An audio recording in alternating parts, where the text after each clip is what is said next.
बताइए, 84 लाख योनि के बाद इंसान का जन्म मिला था, थूक के चाट के बर्बाद कर दिया। अगर हम भी अपना मनुष्य जीवन वेस्ट कर रहे हैं तो ये डायलॉग सुनने के लिए तैयार रहना पड़ेगा। स्वयं यमराज से, हमारे सारे कर्मों के अकाउंटेंट, जिनका रोल है हमें ये बताना कि हमें मनुष्य जीवन मिला क्यों था और हमने कैसे उसे थूक के चाट के बर्बाद कर दिया। वैसे इस लाइन का मतलब ये है कि हमें पता होता है कि कुछ चीजें हमारे लिए सही नहीं है, हम उसे रिजेक्ट कर देते हैं, उसके बाद भी हम फिर से उन चीजों के पास खींचे चले जाते हैं क्योंकि हमारे अंदर कुछ मिसिंग है और वो है कंट्रोल। श्रीमद् भागवत पुराण हमें बताती है कि कैसे हम 84 लाख योनियों को पार करके इस मनुष्य शरीर में आते हैं। पर एक सोचने वाली बात है कि इस मनुष्य शरीर में ऐसा क्या है जो बाकी 84 लाख योनियों में नहीं है। वो है इंटेलिजेंस।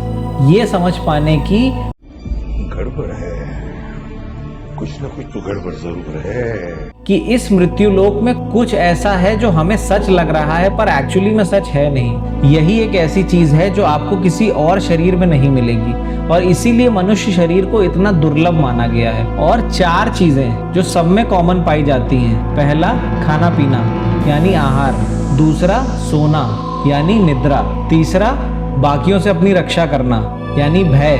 चौथा, संभोग। तो अगर हम यही 4 काम करके अपना जीवन बिता रहे हैं और अपनी यूनिक क्वालिटी पर ध्यान नहीं दे रहे हैं तो हमारे साथ क्या होगा। एक ट्रैफिक ऑफिसर जो ट्रैफिक को मैनेज करने के लिए अपॉइंट किया गया है, देखने में हमारे ही जैसा लगता है, पर एक फर्क होता है, उसके पास ट्रैफिक कंट्रोल करने की पावर है। पर सोच के देखिए, अगर वो ट्रैफिक ऑफिसर ट्रैफिक मैनेज करने की जगह वहां पर बैठकर भेलपूरी खाए तो उसे उस जॉब से हटा दिया जाएगा। ठीक वैसे ही हमसे भी ये मनुष्य शरीर वापस लेकर उन्हीं सारे जानवरों के शरीरों में वापस डाल दिया जाएगा क्योंकि हमें मानव शरीर मिल सके इस लायक नहीं हो तुम। इसे कहते हैं स्पिरिचुअल डिमोशन। और उसके बाद दोबारा से हमें मनुष्य शरीर कब मिलेगा पता नहीं।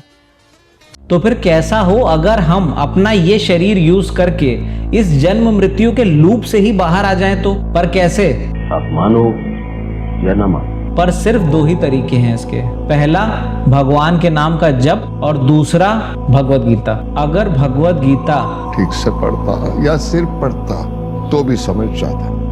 तो स्मार्ट वही है जो समय रहते ही इस बात को समझ जाए क्योंकि अंत समय में जब यमराज समझाएंगे तो ऐसे ही समझाएंगे।